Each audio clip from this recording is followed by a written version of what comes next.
how everything started.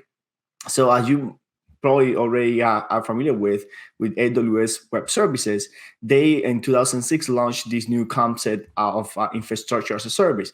We basically help you out to get your own infrastructure in a most service way, instead of just having to log into a cPanel, request for a private server, have to pay for that server for the whole month, regardless of either you using it or not.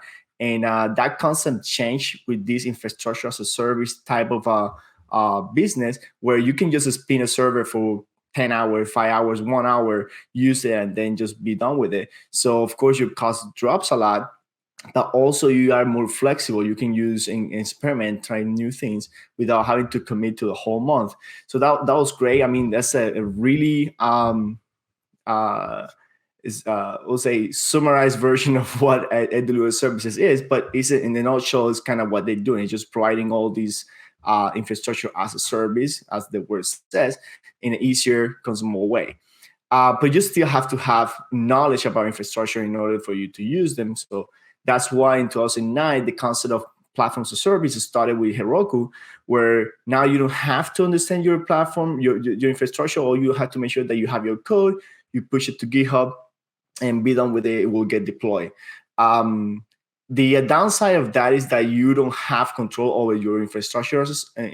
You're basically relying that they're doing the best possible for you to host your application. There's some benefits and concept around that. I don't think that's the topic of this webinar, but just for you to understand what's the difference between one or the other one.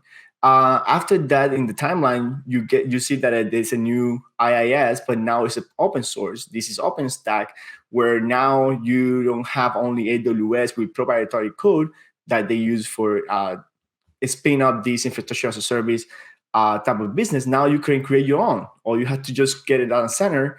You set up that with OpenStack, and you have your own IIS business. So that's how actually Rackspace also started with. They basically use OpenStack behind the scenes on top of their layers. So that was a good way to start now an IIS service. And then moving forward, you have the version of the platform as a service that Heroku did, but this time open source with Cloud Foundry.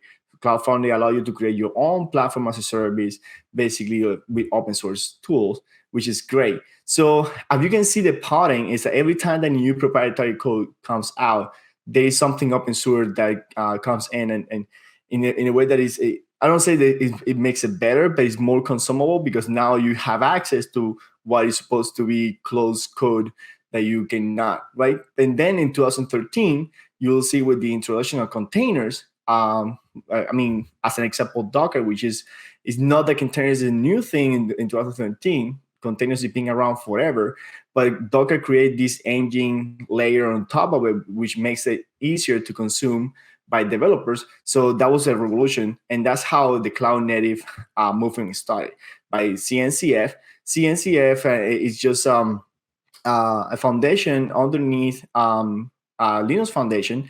And I will explain a little bit more about CNCF in the next slide. But just to give you an idea, that's how the cloud native movement started, with Kubernetes as the lead project in 2015, which is all based on containers. That now give you the ability to create distributed systems with a platform that is open source, is proven, it's strong, and is backed by a big community. So that's kind of like the timeline of what we're going to be talking about, and why now site reliability is becoming a next big thing in technology as a role.